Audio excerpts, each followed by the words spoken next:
Bismillahirrahmanirrahim. Assalamualaikum warahmatullahi wabarakatuh. Salam sehat, salam sejahtera untuk kita semua.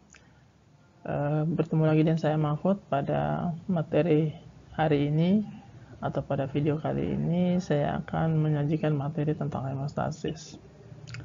Kalau pada materi sebelum-sebelumnya kita sudah mempelajari tentang sel, kita ketahui bersama bahwa selain sel itu merupakan unit struktural terkecil, sel juga merupakan unit fungsional terkecil pada makhluk hidup termasuk manusia. Sel-sel tubuh ini akan bekerja dengan baik jika memiliki komponen-komponen benar. Ada 3 komponen utama yang sangat dibutuhkan oleh tubuh, yaitu suhu tubuh yang normal. Yang kedua, kebutuhan air, dan yang ketiga adalah konsentrasi gula. Tubuh kita memiliki mekanisme untuk menjaga sel-sel agar tetap konstan. Mekanisme tersebut disebut dengan homeostasis. Jadi, hemostasis ini adalah menjaga kondisi tubuh agar tetap konstan. Salah satu komponen utama tadi yaitu mengontrol suhu tubuh. Semua mamalia mempertahankan suhu tubuhnya agar tetap konstan. Manusia sendiri memiliki suhu tubuh sekitar 37 derajat Celcius. Jika tubuh manusia berada dalam lingkungan yang panas, maka suhu tubuh manusia tersebut akan tetap berada pada 37 derajat Celcius. Juga sebaliknya, jika suhu tubuh berada pada lingkungan yang dingin, maka suhu tubuh manusia tersebut akan tetap berada pada 37 derajat Celcius. Mengapa demikian? Karena pada tubuh manusia memiliki mekanisme yang diperlukan untuk mendinginkan tubuh jika kondisi lingkungannya panas. Mekanisme seperti apakah itu? Ada beberapa mekanisme yang dilakukan oleh tubuh. Yang pertama yaitu dengan berkeringat. Pada saat tubuh manusia atau kulit khususnya terpapar sinar matahari, maka suhu tubuh akan naik. Jadi, pada saat suhu tubuh naik, maka saraf yang di bawah kulit akan dirangsang, akan membawa informasi ke otak, kemudian otak akan memerintahkan kelenjar keringat di bawah kulit. Kelenjar keringat di bawah kulit akan mengeluarkan keringat dan melumasi kulit, sehingga panas yang terdapat pada kulit akan menguap bersama keringat di udara, sehingga suhu tubuh akan normal kembali. Mekanisme yang kedua adalah vasodilasi. Kita ketahui bersama bahwa darah membawa sebagian besar energi panas ke seluruh tubuh. Di bawah kulit itu ada kapiler darah, sehingga pada saat tubuh kita terpapar sinar matahari, maka suhu tubuh kita akan naik. Pada saat suhu tubuh kita naik, maka akan terjadi namanya vasodilasi. Vasodilasi ini adalah pembuluh darah mengalami dilates atau perbesaran atau semakin besar. Jadi pada saat perbesaran pembuluh darah ini, maka pembuluh darah ini akan lebih dekat ke kulit, sehingga biasanya kalau pada saat orang itu kondisi panas, maka kulitnya akan terlihat memerah, ya. Memerah karena memang pembuluh darah saat itu menempel lebih dekat ke kulit, sehingga terjadi konduksi panas ke kulit, sehingga panas nanti akan hilang bersama ke udara melalui kulit, sehingga suhu tubuh kita akan turun kembali. Yang berikutnya, mekanisme apa yang diperlukan tubuh untuk menghangatkan tubuh pada saat lingkungan eksternal kita dingin, ya. Yang pertama yaitu vasokonstriksi.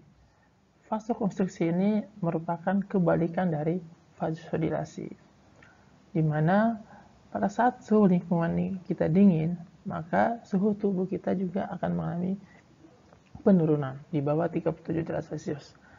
Pada saat suhu tubuh kita dingin ini atau suhu turun, maka pembuluh darah akan mengalami konstriksi atau mengecil.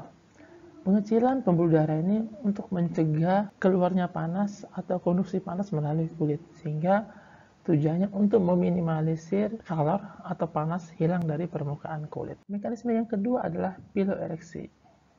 Jadi pada saat kondisi lingkungan dingin, maka suhu tubuh kita turun. Pada saat suhu tubuh kita turun, maka akan terjadi piloereksi atau berdirinya rambut pada kulit, atau yang kita kenal dengan istilah merinding. Jadi pada saat lingkungan eksternal turun atau suhu lingkungan turun, maka akan terjadi berdirinya rambut pada kulit.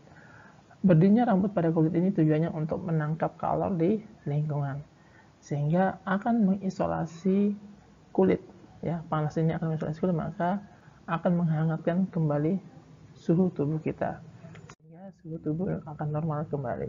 Oke, yang berikutnya, kalau sebelumnya tadi bagaimana cara mengontrol suhu tubuh, yang berikut ini adalah mekanisme yang dilakukan tubuh untuk mengontrol kadar gula dalam darah atau kadar glukosa. Sel tubuh kita memerlukan kadar glukosa normal dalam darah.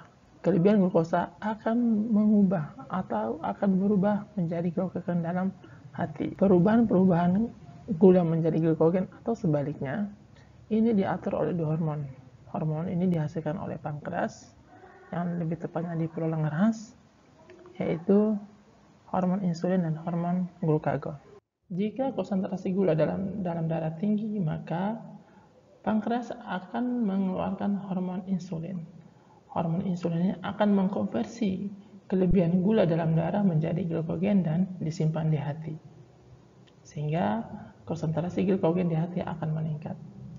Sebaliknya, jika konsentrasi gula dalam darah rendah, maka pankreas akan mengeluarkan hormon glukagon. Glukagon ini nanti akan mengkonversi glikogen di hati menjadi gula dan disimpan di darah. Hal ini akan menyebabkan konsentrasi gula dalam darah akan normal kembali. Beberapa orang mungkin tidak cukup untuk memproduksi insulin. Ketika seseorang makan, maka kadar glukosa dalam darahnya akan terus meningkat. Ya, kondisi ini kita kenal sebagai diabetes. Penderita diabetes kadang-kadang harus menyuntikkan insulin ke dalam darah, ya, agar konsentrasi gula dalam darahnya normal kembali. Pada kondisi normal, ketika seseorang mengkonsumsi makanan yang mengandung karbohidrat atau mengandung gula atau mengandung glukosa, maka pada saat tertentu konsentrasi gula dalam darahnya sempat meningkat. Pada saat kelebihan gula dalam darah meningkat, maka pankreas akan memproduksi insulin, maka insulin inilah yang akan mengkonversi kelebihan gula dalam darah menjadi glikogen dan disimpan di hati. Sebaliknya, pada penderita diabetes pada saat mengkonsumsi makanan yang mengandung gula, maka konsentrasi gula dalam darahnya meningkat. Akan tetapi karena tidak ada insulin yang diproduksi, maka kadar glukosa dalam darahnya akan tetap tinggi. Pada umumnya, jika seseorang mengkonsumsi makanan yang mengandung gula, maka otomatis konsentrasi gula dalam darahnya akan meningkat. Akan tetapi, kalau pada penderita diabetes, tidak ada insulin yang diproduksi oleh pankreas. Hal inilah yang akan menyebabkan kelebihan gula dalam darah tadi tidak dapat diubah menjadi glikogen dan disimpan di hati. Jika ini terus berlanjut, maka konsentrasi gula dalam darah akan terus meningkat.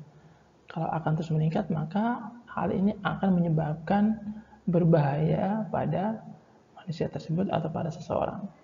Hal inilah yang kita kenal dengan istilah penyakit diabetes. Oke, itu tadi materi tentang mekanisme yang dilakukan tubuh untuk mengontrol kadar gula dalam darah. Sekarang kita mendiskusikan bagaimana mekanisme untuk mengontrol kadar air dalam tubuh. Kontrol kadar air dalam tubuh dilakukan oleh ginjal. Hal ini sangat berhubungan erat dengan ekskresi urea. Urea adalah produk limbah yang dibuat ketika liver memecah protein yang tidak diperlukan oleh tubuh. Urea ini sendiri mengandung unsur nitrogen. Fungsi utama ginjal adalah membersihkan darah dari produk-produk limbah dan mengontrol jumlah banyak air yang disimpan dalam tubuh. Kemudian, fungsi ginjal lainnya adalah mengeluarkan air limbah dan membuatnya menjadi urin. Kemudian, urin tersebut akan diekskresikan melalui saluran kecil. Darah kotor tadi atau darah yang mengandung limbah-limbah tadi memasuki ginjal melalui arteri ginjal.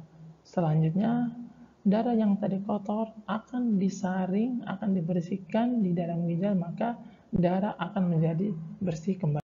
Untuk membersihkan limbah-limbah dalam darah tadi, ada 3 tahapan yang terjadi di dalam ginjal, yaitu tahap filtrasi, tahap reabsorpsi, dan tahap augmentasi. Tahap filtrasi yaitu darah memasuki daerah tubuh di dalam kapiler.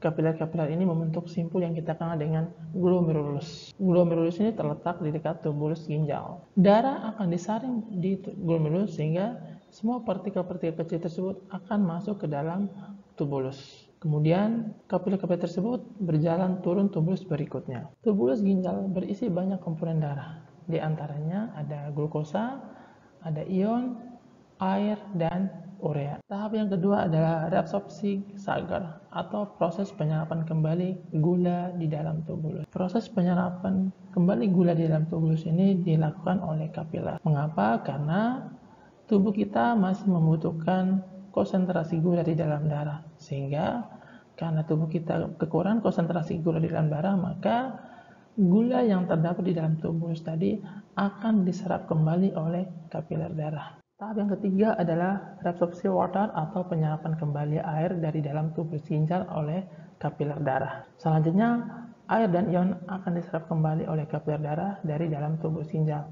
Namun, hal ini sangat tergantung pada seberapa banyak yang dibutuhkan oleh.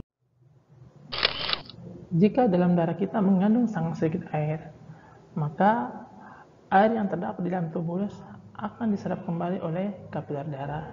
Hal ini akan menyebabkan urin kita akan sangat pekat. Sebaliknya, jika dalam darah kita banyak mengandung air, maka reabsorpsi air dari dalam tubulus ginjal akan sangat sedikit. Hal ini akan menyebabkan urin kita sangat encer.